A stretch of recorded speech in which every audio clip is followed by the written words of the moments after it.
ఏది చెయ్యండి, చేసేసిన తర్వాత ఏం చేస్తారంటే ఇంత కష్టపడి చేసింది ఎవరు? నేను చెయ్యాలని మొదలుపెట్టి సంకల్పం చేసి చేశానని చేశాడు. ఆఖరిని ఏం చేస్తాడు? తన అక్షతలు పట్టుకుంటాడు, భార్య నీళ్లు పోస్తుంది. ఏతత్ ఫలం సర్వం శ్రీ ఉమామహేశ్వర పరబ్రహ్మార్పణమస్తు ధారపోహేశాడు. మరి ఇంకెందుకు చేశావు? మరి ఎందుకు తెచ్చినట్టు? అరటిపళ్ళు ఎందుకు, కొబ్బరి బొండాలు ఎందుకు, పట్టుబట్టలు ఎందుకు, ఈ పనులన్నీ చేయడం ఎందుకు, చేసి ధారపోసేయడం ఎందుకు? ధార పోయకుండా ఉంటే అది నీకు పుణ్యంగా ఉండి వ్యయమైపోతుంది. ధార పోసేస్తే ఈశ్వర ప్రీతికి దగ్గరైపోతాం. ఒక్కటే తేడా. అందుకే భక్తుడైన వాడి గుండె పసిపిల్లవాడి మనసులో ఉంటుంది. అందుకే బ్రహ్మజ్ఞాన్ని పసిపిల్లవాడితో పోల్చడానికి కారణం అదే. పరమభక్తి తత్పరుడైనటువంటి వాడి గుండె పరమ సౌకుమార్యంతో ఉంటుంది. అంత సౌకుమార్యమున్నటువంటి హృదయం ఉన్నవాడైతే తప్ప ధర్మ సంబంధం కాబట్టి శ్రీరామాయణాన్ని చెప్పనివ్వరు. అంతా ధర్మమే కాబట్టి రామాయణం. హృదయమునందు అంత సౌకుమార్యం ఉంటే తప్ప సంపూర్ణ రామాయణమును చెప్పడం కానీ వ్రాయడం కానీ చెయ్యనివ్వరు. అందుకే వాల్మీకి మహర్షి రామాయణ రచన చేస్తానంటే ఈశ్వరుడు పరీక్ష పెట్టాడు. ఒక వేటగాడు పక్షిని కొడితే ఈయనేం చేస్తారు అని శాపం విడిచిపెట్టాడు. మానిషాధ ప్రతిష్టాత్వం మగమ శాశ్వతీ సమాహ యత్క్రౌంచ మిథునాదేకం అవధీహి కామమోహితం. ఏదో సంతోషంగా కామమోహితమై తిరుగుతున్నటువంటి ఆ క్రౌంచ పక్షుల జంటలో నిర్దాక్షిణ్యంగా ఓ పక్షిని కొట్టావా? అలా కొట్టినటువంటి నువ్వు ఎక్కువ కాలం ఉండకుండెదవుగాక. ఇప్పుడు పెట్టని కొట్టడం వేటగాడికి కర్తవ్యం కాదు, అది వాడి ధర్మం, వాడు కొట్టుకుంటాడు. దానికి వాల్మీకి మహర్షి అంత శాపం ఇవ్వాలా? అంటే ఒక వేటగాడు కామమోహితమైన రెండు పక్షులు ఒకదానితో ఒకటి కలిసి తిరుగుతున్నప్పుడు వేటగాడు ప్రయోగించిన బాణం చేత ఒక పిట్ట పడిపోయినా సరే చూసి తట్టుకోలేనంత సౌకుమార్యంతో కూడిన హృదయమున్నవాడు వాల్మీకి మహర్షిని నిరూపణమైన తరువాత బ్రహ్మగారు వచ్చి అప్పుడు రామాయణం చెప్పడానికి అధికారం ఇచ్చి నువ్వు ఆచమనం చేస్తే నీకు రామాయణం కనపడుతుందయా అన్నారు. అందుకే హృదయ సౌకుమార్యము చాలా ముఖ్యం అవుతుంది. అందుకు లలిత కళలు వచ్చాయి. పూర్వం రాజులకి పాఠం చెప్తే లలిత కళలు చెప్పేవారు. ఓ వీణా వాయిద్యం, ఓ సంగీతం, నృత్యం. ఎందుకు చెప్పేవారంటే కళ అంటే సంస్కృతిని పెంచున్నది, హృదయమును సౌకుమార్యం చేస్తుంది. సంగీతాన్ని చూసి మెచ్చుకోగలిగిన వాడు అనుకోండి, నృత్యమును చూసి సంతోషించగలిగిన వాడు అనుకోండి, అది సన్యాసికి నిషిద్ధం. సన్యాసి చేయకూడదు, సంగీతం వినకూడదు, నృత్యాన్ని చూడకూడదు. అంటే దానికి మళ్ళీ ఇప్పుడు వాళ్ళ ధర్మం వేరు. ఇప్పుడు అవన్నీ అనవసరం మనకి. మనం ఎవరో సన్యాసులం కాదుగా, చక్కగా అందరం గృహస్థులమే, గొడవలేదు. కాబట్టి సంగీతం విన్నాడు, సంగీతం పాడతాడు, హృదయమునందు సౌకుమార్యం ఉంటుంది. వీణ వాయిస్తాడు, వీణానాదాన్ని వింటే పొంగిపోతాడు, హృదయ సౌకుమార్యమును పొందుతాడు. అప్పై దీక్షితుల వారు బ్రహ్మమును పొందడానికి చాలా తొందరగా మనోలయమైపోయేటటువంటి స్థానాలు కొన్ని చెప్పారు. అందులో వీణ వాయిస్తూ కీర్తన పాడుతూ నాదోపాసన ఎవరు చేస్తాడో వాడు ఆత్మదర్శనం అవుతుంది. ఆత్మదర్శనం అంటే ఆత్మగా నిలబడిపోతాడు. అందుకే ముత్తుస్వామి దీక్షితుల వారు ఆ స్థితిని పొందగలిగారు. మహానుభావుడు ముత్తుస్వామి దీక్షితుల వారికి కాశీపట్టణంతో సంబంధం. ముత్తుస్వామి దీక్షితుల వారు చిన్నతనంలో సంగీతం నేర్చుకుంటుంటే వారి గురువు గారు వచ్చారు ఇంటికి. వారి తండ్రి గారి గురువు గారు వస్తే ఆ గురువు గారికి సేవ అంతా చేశారు. ఆయన వెళ్ళిపోతూ కాశీపట్టణం, మీ అబ్బాయిని నాతో పంపిస్తామేటయా అన్నారు. అయ్యయ్యో అదేమిటండి, నా కొడుకు ఎందుకండి మీకు అని అడిగారు. పాపం లేక పుట్టినటువంటి పిల్లవాడు. పంపించారు. పంపిస్తే ఆయన కాశీ తీసుకొచ్చారు. ఆ రోజుల్లో నడిచి కాశీ వచ్చేవారు. వచ్చి ఆ గురువు గారిని సేవిస్తూ ఉండిపోయారు. ఆయన 6 ఏళ్ళలో ఎంతో దగ్గరలో ఉండిపోయారు. ఉండిపోయి ఒక్కనాడు మా అమ్మ, మా నాన్న, మా ఊరు అనలేదు. పిల్లవాడు ఒక రోజున గంగా నది ఒడ్డుకొచ్చి ముత్తుస్వామి దీక్షితుల వారి గురువు గారు నిలబడి, నాయనా ఇవాళ నువ్వు ముందు స్నానానికి వెళ్ళి నువ్వు ముందు స్నానం చేసి ములిగి నీకు చేతులు 2 కింద పెట్టు, నీ చేతులకు ఏది దొరికితే పైకెత్తి ఒడ్డుకు పట్టరా అన్నారు. ముత్తుస్వామి దీక్షితుల వారు వంగి ఇలా చేతులు పెడితే అందులో వీణ తగిలింది. వీణ పైకి తీశారు. ఆ వీణ పట్టుకుని పైకొచ్చారు. ఇక్కడే గంగ ఒడ్డునే దొరికింది ముత్తుస్వామి దీక్షితులకి. పట్టుకుని పైకొస్తే ఆయన అన్నారు, మహానుభావుడివి, కారణజన్ముడివి అవుతావు. ఈ సంగీతంలోనే నాదోపాసన చేసి ఈశ్వరుణ్ణి చేరిపోతావని ఆశీర్వదించి గురువు గారు వెళ్ళి మునక వేశారు. 3 మాటలు మునక వేయాలిగా, మునక వేశారు. అంతే, ఇక పైకి లేవలేదు. జాలర్లని పెట్టి ముత్తుస్వామి దీక్షితారు వెతికించారు. వెతికిస్తే గురువు గారి పార్థివ శరీరం పైకొచ్చింది. అప్పుడు తిరిగి ఇంటికి వెళ్ళేటప్పటికే ముత్తుస్వామి దీక్షితర్ గారి తండ్రి గారు తిరుపతి వెళ్ళారు.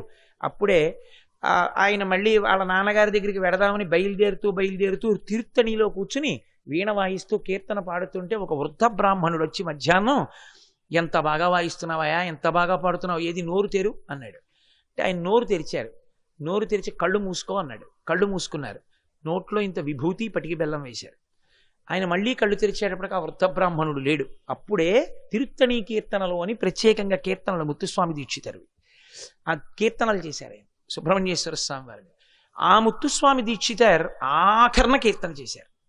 రాజుగారు వచ్చి బెంగ పెట్టుకుంటే, ఇప్పుడు మళ్ళీ అవన్నీ నేను ఎంతకని పూర్తి చేస్తాను కానండి, రాజుగారు వచ్చి బెంగ పెట్టుకుంటే ఏనుగు ఎందుకనో శ్మశానంలోకి వెళ్ళిపోయింది, కీంకరిస్తోందని భయపడితే నువ్వేం భయపడద్దని పశుపాశ విమోచని కామాక్షి అని కీర్తన చేశారు. పశుపాశ విమోచని, పశుత్వాన్ని తీసి తనలో కలుపుకోగలదు అమ్మ అని. వీణ వాయిస్తూ కీర్తన చేస్తుంటే శిష్యులందరూ చూస్తున్నారు. ఆయన వీణ వాయించి పాట పాడుతుండగా ఆయనలో ఉన్నటువంటి జ్యోతి వెళ్ళిపోయి ఎదురుగుండా ఉన్నటువంటి పూజామందిరంలోని కామాక్షి అమ్మవారిలో లయమైపోయారు. ముత్తుస్వామి దీక్షితార్ వీణావాదన చేత అటువంటి స్థితిని పొందారు. చాలా తొందరగా ధ్యానము కుదరాలి అంటే అరవిరిసినటువంటి కలువలు ఉండి వాటి మీద తుమ్మెదలు ఎగురుతున్న సరోవరం దగ్గరికి వెళ్ళి కూర్చోమని చెప్పారు అప్పయ్య దీక్షితారు. సరే, ఇవన్నీ నేను ఎందుకు చెప్పాను మీకంటే హృదయ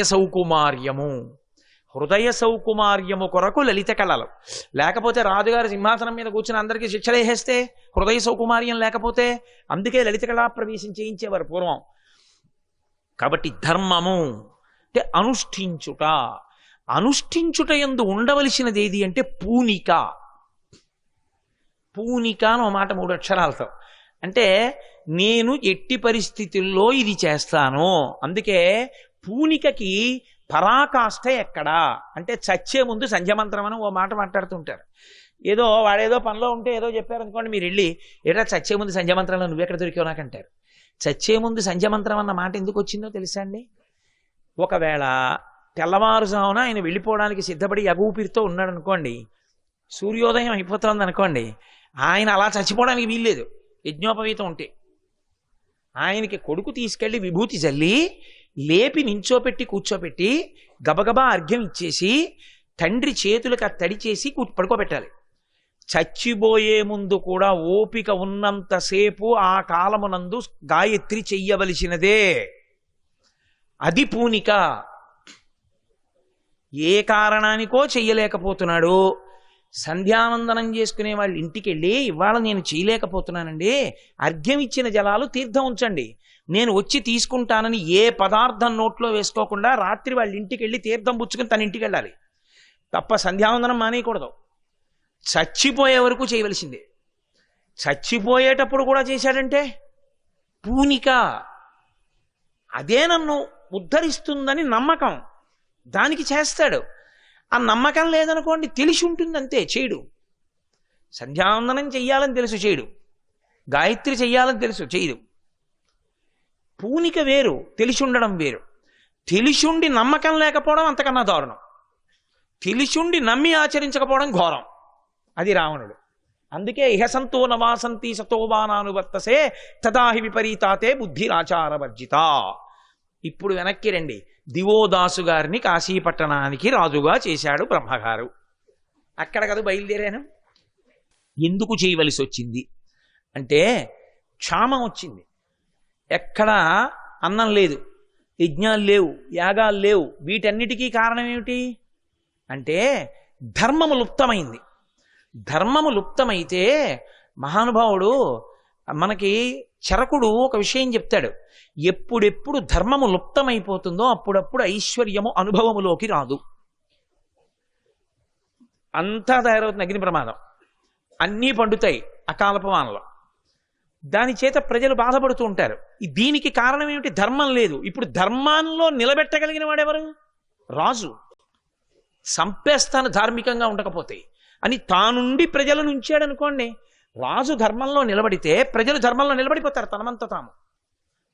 అసలు రాజుకే లేదనుకోండి, ఇక ప్రజలకి ఎక్కడి నుంచి ఉంటుంది? కాబట్టి తాను నిలబడాలి, ప్రజల్ని నిలబెట్టాలి ధర్మమునందు. ఆ పూనిక ఉన్నవాడు కావాలి. అందుకని ఆయన అటువంటి రాజుని ప్రతిష్ఠిస్తే తప్ప, ధర్మము నిలబడితే తప్ప మళ్ళీ ఈ క్షామం పోతే తప్ప యజ్ఞం జరగదు. యజ్ఞం జరిగితే తప్ప దేవతలకు అన్నం దొరకదు. అన్నం దొరికితే తప్ప వాళ్ళు అనుగ్రహించకూడదు. వ్యవస్థనంతటినీ దిద్దాలి అంటే అటువంటి రాజుని తేవాలి. అందుకని ప్రార్థించి తీసుకొచ్చి దివోదాసుని రాజుని చేశాడు. ఆయన ఒక విచిత్రమైన కోరిక కోరాడు. ఆయన అన్నాడు, నేను చేస్తా భూమండలం మీద రాజ్యం.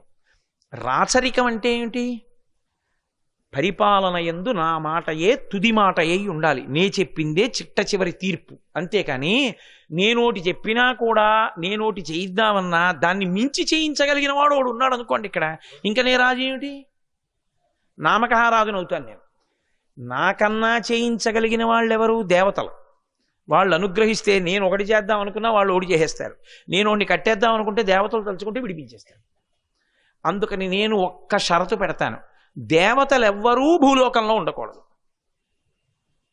అలా భూలోకంలో ఉండకుండా వెళ్ళిపోతే అప్పుడు నేను మళ్ళీ ఈ భూమిని అంతటినీ పరిపాలించి ధర్మ వ్యవస్థని చక్క చేస్తాను. వాళ్ళని వెళ్ళిపోమనండి పైలోకాలకి, వాళ్ళని అక్కడ ఉండమనండి, నేను ఇక్కడ ఉంటాను, వాళ్ళకి కావలసినవి చేస్తాను. దేవతలు ఎవ్వరూ మాత్రం ఇక్కడ ఉండడానికి వీల్లేదు. ముందు పరిస్థితిని దిద్దేవాడు కావాలి కదూ. ఆయనకి పట్టాభిషేకం చేశారు. ఇప్పుడు ఆయన ఏం చేశాడంటే, నేను ముందే నియమం పెట్టానుగా, మీ అందరూ వెళ్ళిపోండి అన్నాడు. అందరూ వెళ్ళిపోయారు. విశ్వనాథుడు ఉన్నాడుగా కాశీపట్టణంలో, అవిముక్త క్షేత్రం. కాశీపట్టణంలో శివుడు విడిచిపెట్టాడు. అందుకే విశ్వనాథలింగం ఎదురుగుండా మీరు బయటికి రాగానే కుడి చేతి పక్క కడితే అవిముక్త స్థానము అని ఉంటుంది. అంటే విడిచిపెట్టకుండా ఉండే ప్రదేశం అదే. కాబట్టి ఇప్పుడు బ్రహ్మగారు ఆయన దగ్గరికి వచ్చి అన్నారు, పరిస్థితిని చక్క పెట్టడానికి నేను కొంతకాలం అందరూ వెళ్ళిపోతారని మాట ఇచ్చాను, అందుకని మీరు నా మాట నిలబెట్టాలి, కాబట్టి మీరు కూడా వెళ్ళిపోవాలి తప్పదు అన్నారు. అంటే కాశీపట్టణాన్ని విశ్వనాథుడు కూడా విడిచిపెట్టేసి, విశ్వనాథుడు ఆ తర్వాత గణపతి అన్ని శివలింగ స్వరూపాలు అందరూ విడిచిపెట్టి వెళ్ళిపోయారు. శివుణ్ణి మందర పర్వతం ఆహ్వానించింది. ఎప్పటి నుంచో కోరిక, ఈయన కాశీలోనే ఉంటాడు, నా దగ్గరికి వచ్చి ఉంటే బాగుండని. మీరు ఎలాగో ఇప్పుడు కాశీలో ఉండట్లేరు కదా, నా దగ్గర ఉండండి అని అడిగింది. ఆయన మందరాచలం మీదకి వెళ్ళిపోయాడు. కాబట్టి ఎవరు దేవతలు లేరు. కాశీ యందు విశ్వనాథుడు లేడు. కానీ విశ్వనాథునికి కాశీపట్టణం మీద మక్కువ, ఇక్కడ ఉండడమే ఆయనకి ఇష్టం. సరే, కథ నడిచింది. అబ్బో చాలా పెద్ద కథ నడిచింది. నడిచిన తరువాత ఇప్పుడు దివోదాసు మళ్ళీ ధర్మాన్నంతటినీ నిలబెట్టిన తర్వాత అతను విడిచిపెట్టేస్తే తప్ప ఇక్కడ విశ్వనాథుడు రావడానికి వీల్లేదు. ఈ కార్యాన్ని చక్కపెట్టండ్రా అని ప్రమథగణాలని పంపించాడు ఆయన. వాళ్ళు వచ్చి కాశీని గంగని చూసి అబ్బాయి ఎంత గొప్ప కాశీయో అని ఉండిపోయారు. ఇంకా శివుడి దగ్గరికి వెళ్ళలేదు. సూర్యుడిని పంపించాడు. అబ్బా ఎంత గొప్ప కాశీయో అని శివుడి దగ్గరికి వెళ్ళడం మానేసి ఆయన ఇక్కడే ఉండిపోయాడు లోలార్కకుండంలో. కాబట్టి వాళ్ళ అంశాలతో నిలబడిపోయారు.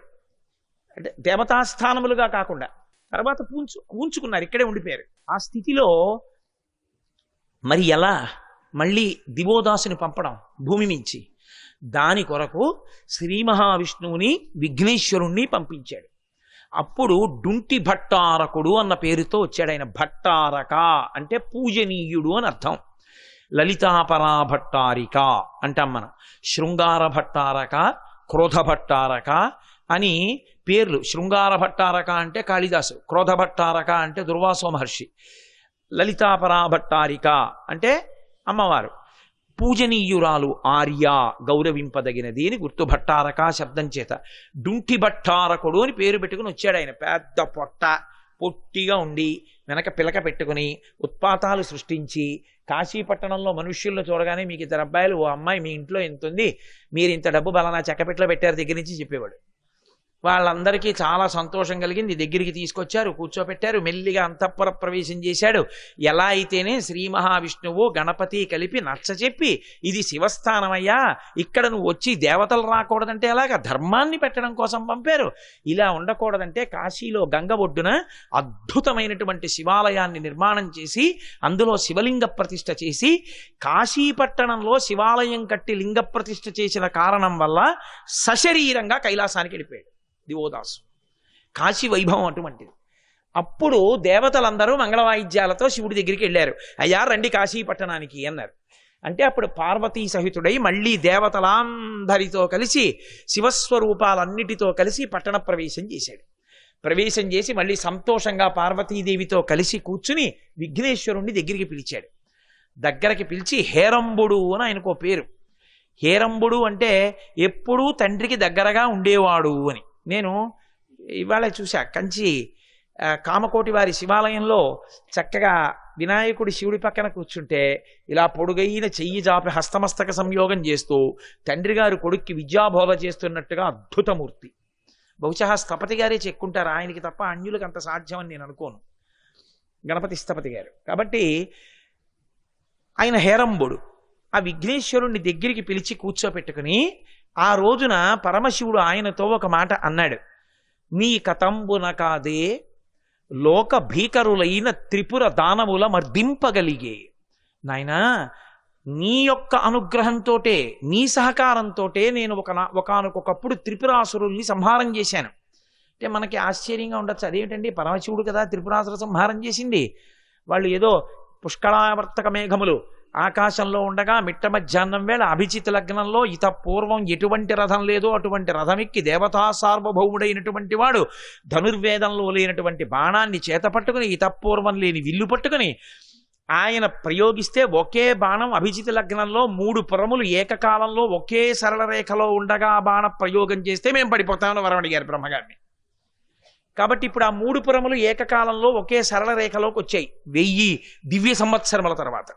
అప్పుడు పరమశివుడు దివ్యరథం మీద వెళ్ళాలి. అందుకని భూమిని రథం చేసుకుని సూర్యచంద్రులిద్దరిని రథచక్రాలుగా చేసుకుని వేదాల్ని గుర్రాలుగా చేసుకుని చతుర్ముఖ బ్రహ్మగారిని సారథిగా చేసుకుని ప్రణవాన్ని కొరడాగా చేసుకుని సరస్వతీదేవిని వింటినారిగా చేసుకుని మేరుపర్వతాన్ని కోదండంగా చేసుకుని శ్రీమన్నారాయణుణ్ణి బాణంగా చేసుకుని ఇవన్నీ పట్టుకుని త్రిపురాసుర సంహారానికి వెళ్ళి ఇవన్నీ ఎందుకురా అని 3వ కన్ను తెరిచాడు.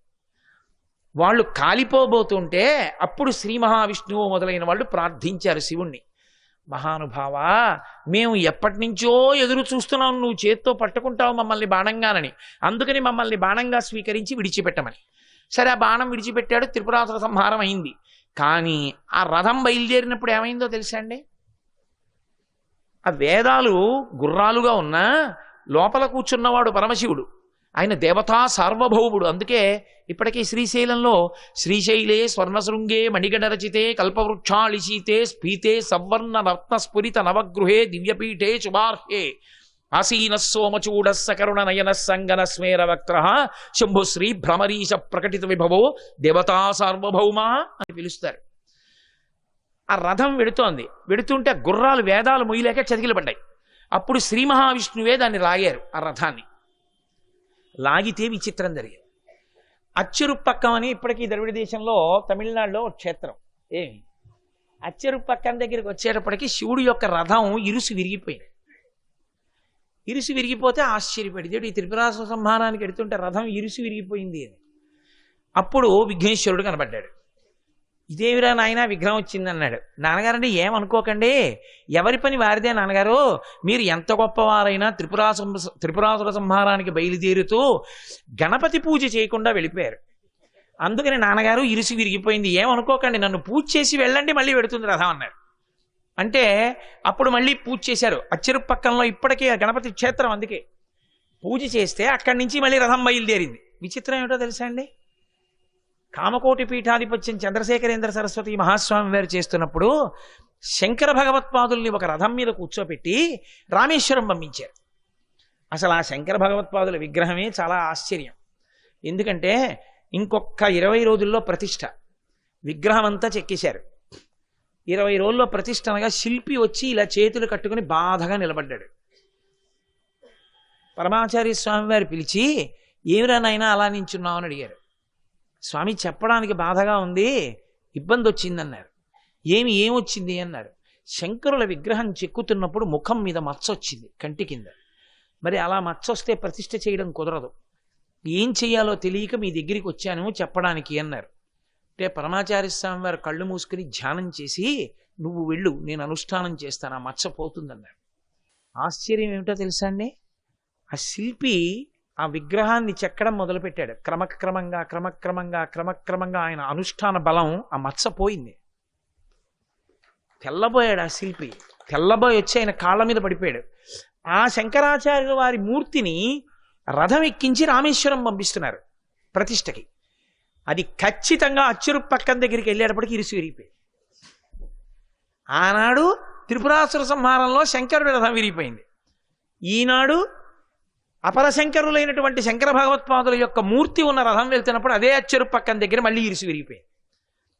పరమాచార్య స్వామి వారికి కబురు చేశారు, ఏం చేయమంటారని. 101 కొబ్బరికాయలు కొట్టండి వెళ్ళిపోతుంది అన్నారు. మళ్ళీ 101 కొబ్బరికాయలు కొట్టారు, రథం వెళ్ళిపోయింది.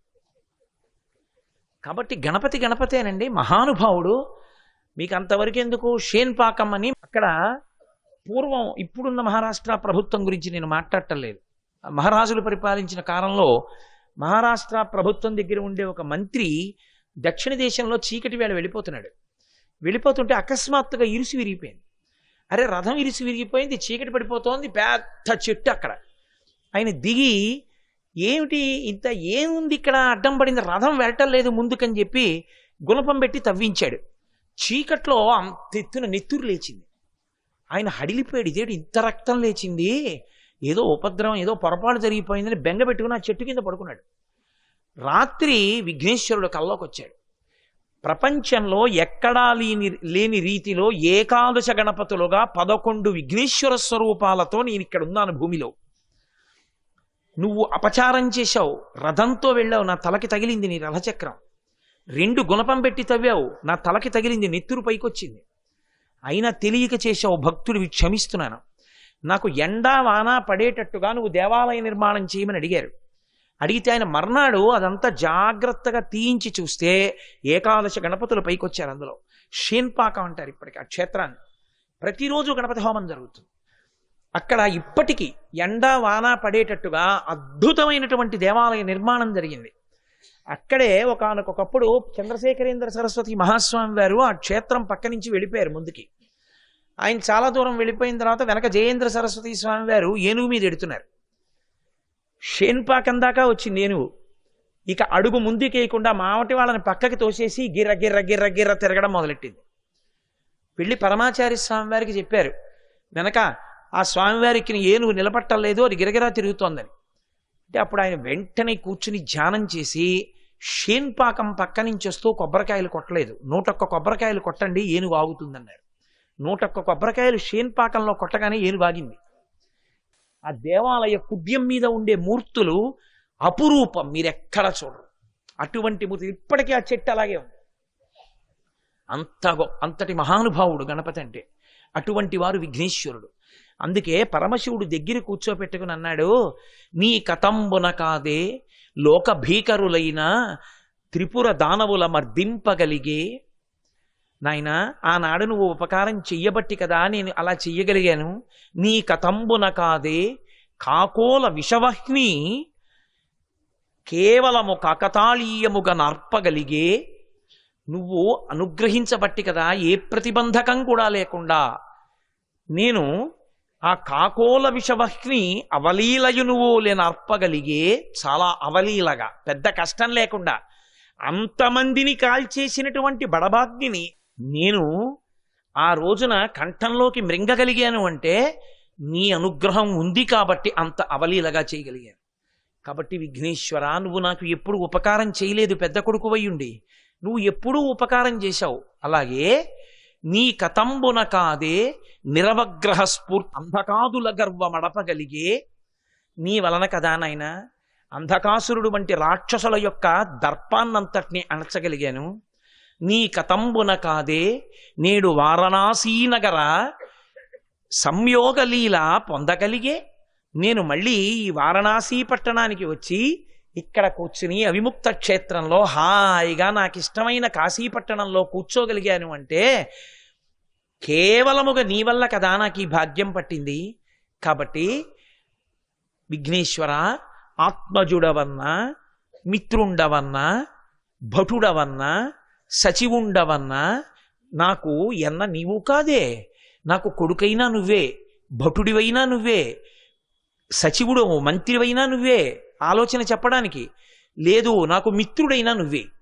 అంత గొప్పవాడివి, కొడుకు అయ్యుండి నాకు ఇన్ని ఉపకారాలు చేశావు నాకు. కాబట్టి నువ్వంటే నాకు ఎంత సంతోషం రా నాయనా అని నిన్ను ఇబ్బంగి వర్ణింపనేరవచ్చు. అసలు నిన్ను వర్ణించడం ఎవరికి తరం? అంత గొప్పవాడివి. కంఠపీఠాగ్ర కరిరాజ డుంఠిరాజా అని పిలిచాడు. డుంటి భట్టారక అని పేరు పెట్టుకుని ఇక్కడ తిరిగినందుకు అదే పేరుతో శివుడు పిలిచాడు. కంఠపీఠాగ్ర కరిరాజ డుంఠిరాజా. ఒక్క డుంటి గణపతికి మాత్రం ఒక ప్రత్యేకత ఉంటుంది అంటారు. ఈ కంఠ వేది మీద చంద్రుడు ఉంటాడు అని, కానీ స్పష్టంగా కనపడడం. కానీ ఈ కంఠవేది మీద చంద్రుడు ఉంటాడు. అన్నపూర్ణమ్మ యొక్క క్షేత్రంలో ఉండే డుంటి గణపతి యొక్క తుండం కుడి పక్కకి తిరిగి ఉంటుంది. అది విలక్షణత్వం. ఆ కారణం చేత ఆ పరమశివుడంతటి వాడు అంత ప్రీతి చెంది పక్కన కూర్చోపెట్టుకుని కంఠపీఠాగ్ర కరిరాజ డుంఠిరాజా అని పిలవడం వల్ల ఆ గణపతికి డుంఠి గణపతి అని పేరు వచ్చింది. నువ్వు నన్నే ఇంత అనుగ్రహించావు, ఈ కాశీపట్టణం వచ్చిన భక్తులందరినీ నువ్వు కాపాడుతుండు అనడం వల్ల ఆ రోజు నుంచి 56 స్వరూపాలతో కాశీపట్టణం పంచక్రోశముల యందు ఉండి మహానుభావుడు భక్తుల్ని అనుగ్రహిస్తున్నాడు. అది డుంటి గణపతి యొక్క స్వరూపం. అందుకే కాశీపట్టణంలో ఉంటారు తప్ప డుంటి గణపతి ఇంకెక్కడా ఉండడు. అలాగే ఈ కాశీపట్టణంలోనే వేరొక అద్భుతమైనటువంటి లింగస్వరూపం కృత్తివాసేశ్వర లింగం. నేను మీతో మనవి చేశాను, అద్భుతం అసలు లింగం. అసలు శ్రీ ఉమామహేశ్వర పర బ్రహ్మార్పణమస్తు. స్వస్తి.